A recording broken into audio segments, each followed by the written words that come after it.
Hey 12th, this is our first of our Tuesday, Thursday fireplace chats, like Franklin Roosevelt used to do back during the Great Depression, so we're doing it during the virus that shall not be named. But just want to connect with everybody and have some helpful information. And we're just thankful that we can still, as of right now, we can still meet in groups of under 10, and so here we are with 3 of us, keeping our appropriate social distance, which we want to encourage you to do, making sure you're washing hands before and after, the things we're all trying to work on. But really today what we wanted to focus on was family, and how do you, when you guys spend a lot of extra time together, how do you thrive as a family and not just survive? And so we just want to hit kind of 3 quick ideas, and then we want to really lean into 4 big principles we've been thinking about. So Jordan, why don't you jump in with that first one? Yeah, so one of the first things we said were just little quick hitters that you can do to really thrive and not just survive is use the tool of music. Music is so powerful, and so making sure that you are listening to upbeat and spiritually positive music that's going to build you and your family up throughout the day. I think 12th is actually even building a playlist of music kind of tailored for this specific cultural event, and it's going to be on our Facebook page. And so you can go there and make your suggestions right now. So music is really powerful. And then just the idea of getting outside. You know, it's hard because we're quarantined, we're in our spaces, but whenever it's nice, being outside and just getting sunshine and fresh air, I think really makes things better. Another thing you could do, as far as with the schools being closed down right now and kids are having extra time at home, you could really encourage kids to pitch in a little bit more with chores. Maybe make something that was,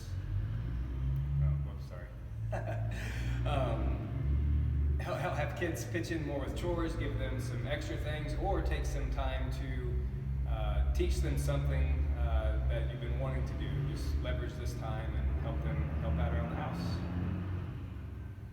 And then the other, I think, quick hitter we wanted to do is one of the early leadership lessons I learned is that whenever a person has information with inability to act upon that it generates stress and anxiety. So I think working as a family to, not that we're uninformed, but the less information we can be, working that our children aren't like over accessing too much. That's up to you to determine, but generally less information we think creates a less anxious household.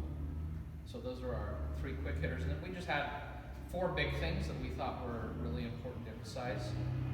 One of them is that idea of being a non-anxious presence. A system really depends on the leader for that, and we really think that having a home that thrives is that we've got parents that are being that non-anxious presence. Because as the leader goes, the system goes. And so if we can be that, that's a calming thing. And so a couple things, and see if these guys want to add. I think what that means is a self-care, that I'm making sure I'm having time alone, in quiet, away from distractions with my Father, that I'm abiding in Him. That's really important. And also, if you're married and have a spouse that you're spending time with them, is you're having couple time alone, that's really important. And I know the other thing we talked about in this non-anxious presence that we're going to come back to in a minute, but that doesn't mean you fake it, because your kids know, right? So we're going to come in a minute and talk about dealing with our emotions as a family. So don't fake it, pretend like you've all have it together necessarily, but just being that non-anxious presence. You guys have any thoughts? Anything you want to add on that?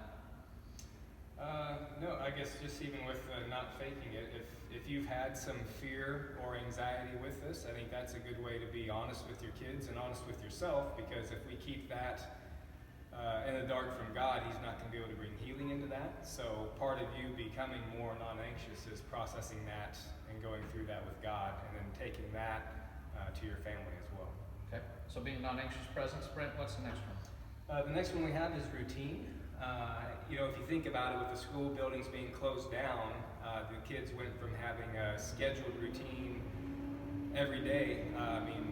PE ends when they're having fun, no matter whether they want it to end or not, or recess. And so to go from that structure to all of a sudden it's wide open can be really difficult in a stretch, and maybe a little bit chaotic. So having a routine that you can stick to as a family, structure with some school time, some play time, some for our kids, kids, we have found it helpful just in the past, but yet our kids play well together for a while, but at times they need time to play separately as well. And so having that type of thing built into the day, and some of that you just have to know your kids. Some of your kids might need a little bit more alone time than others, but having those things worked in. We talked about another good idea was having even having these things on a whiteboard in your living space or your kitchen or something. If you don't have a whiteboard, that's okay. You could just have a clipboard with sheets of paper, but something to where there's your eyes can be on it and you guys can see what is coming up. And you don't have to rigidly stick to it to where it's a burden, but this is a tool that you can leverage for the health of your family during this time. With that, talked about the kids being able to have playtime. I think it's really important that built into your routine is that for families to be able to play together as well. The whole family play together. Sometimes we have a range, our youngest is 2.5 and our oldest is 11. So sometimes that means all of us doing something together, but sometimes it means, my wife or myself, whoever, taking the youngest while the other 3 that are closer in age are together. You just have to kind of figure that out. But also that allows time to either myself or my wife have one-on-one time with one of the kids, even the oldest all the way down. So having a good mixture of those things. Yeah. Anything in parenting tells you that children thrive when there are boundaries of some form. And I was just talking with somebody last night who talked about having clear expectations are clear, and I think a routine is a way of just saying, here's some clear expectations schedule-wise, and it does bring some of that non-anxiety. So, anything else? Jordan? No, I think Yeah. Brett. Jordan has nothing to say about having a strict schedule, so Right, that's just not me. giving you a hard time, dude. Love you, man. I say that every time I trash you, right? So, I'm sure something's coming later my way.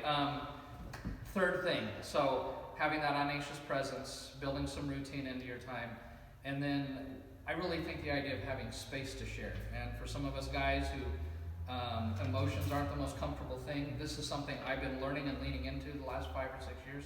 I wish I had done more of earlier in my parenting, but it's the need to do a couple of things to give our family the space to be able to, that we're creating ways they can share where they're dealing with things right now emotionally through this. And then underneath their emotion, a lot of times there's a need. So if there's anxiety or if there's fear going on, or even if there's anger, that there may be a need under that maybe it's that they're needing time with friends and aren't getting it. So it's learning how to give space for our family as a whole and individually to share. How are we doing emotionally today with this? And as an emotions expressed, trying to dig what's the need underneath that. To doing that, I know a family who every day on their whiteboard, that's what they're doing at the beginning of the day, is how's everybody feeling. We're going to post online feelings wheel, which are very helpful for this. I've got one for very small children, like elementary, teens and older, but it's a chance for them to even just point out, here's how I'm feeling right now, and today, how I'm feeling with all of this.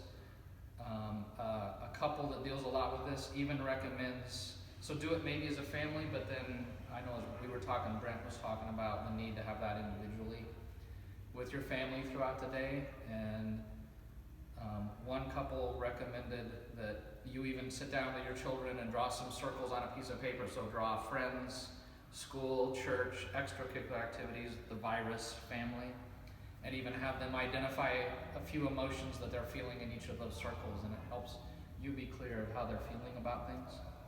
And then you can even then ask questions to get to what's underneath the emotion, what's the need that you have, like are we needing to get out more, whatever. So that's just some thoughts. I'm sure you guys have a few more ideas about that or things you want to say into that. With that, I guess I would just encourage you, a great way to, even if you've never done this before, is just ask questions.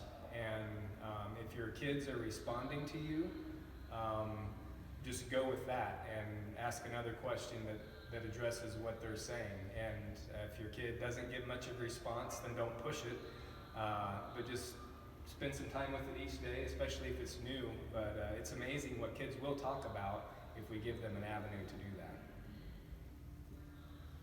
Yeah, and one other thing about that, if you don't mind, that couple who deals with families talks a lot about the need to really understand each person in the family when they're stressed, what does it look like? And probably this is a really good time to figure out for each of my children when they're stressed, how do they tend to respond? Some it's going off being alone, some it's outbursts of anger, some it's acting chaotic.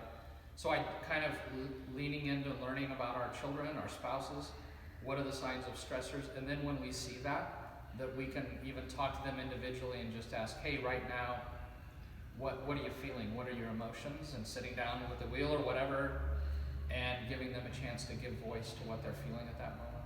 And so, and then the other thing about this is, having people share emotions, what's the need underneath, but also it's not just feel, but we also need to help our children learn how to deal appropriately with their emotions, addressing behavioral issues after that fact. So that's the next one.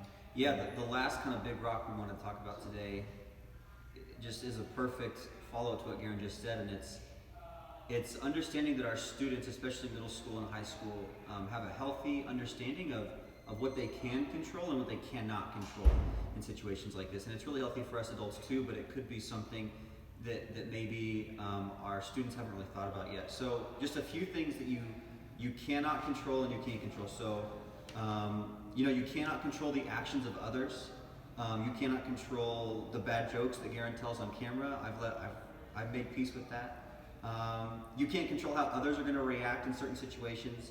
You can't control how long this pandemic will last, and you cannot control being able to predict what's going to happen in the future. So just understanding those are things that we're not going to have control of in our lives, and coming to terms with that. But then inversely, there are things we can control and must control if we're going to thrive in this and not just survive it. And one is my own attitude towards the situation, following government regulations well and thinking of others and how my actions affect them, my kindness and grace towards other people at this time, and then just how I spend my individual time. Those are 4 things that you can focus on and control that are going to have a big impact on how you come through this thing.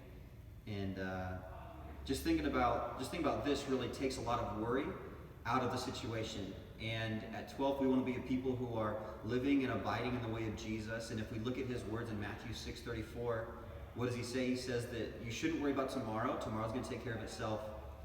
That there's enough things to worry about and think about today. And so just really taking it one day at a time and just living into that understanding that there are things I can control and do well today, and tomorrow's going to take care of itself, and just kind of stay within that mind frame. Yeah. So we really feel like these 4 things, that us as leaders trying to live as a non-anxious presence, if we build in some routine and structure, that helps alleviate some of that anxiety. Learning, especially I think as parents, but as dads, to be able to deal with our kids, like, what are you feeling? What's the need underneath that? And dealing with that first, and then after that fact, dealing with the behavioral, like, okay, here's how we feel and what's going on underneath, and just the reminder that this is the way we need to live in this situation. And so hopefully this is really encouraging. We will be back Thursday with another one of these. There'll be some things posted online too, some resources. I'm going to put the wheel, and I'm going to put 2 audio from Focus on the Family with this couple that I think you'll find really helpful. So we'll see you Thursday.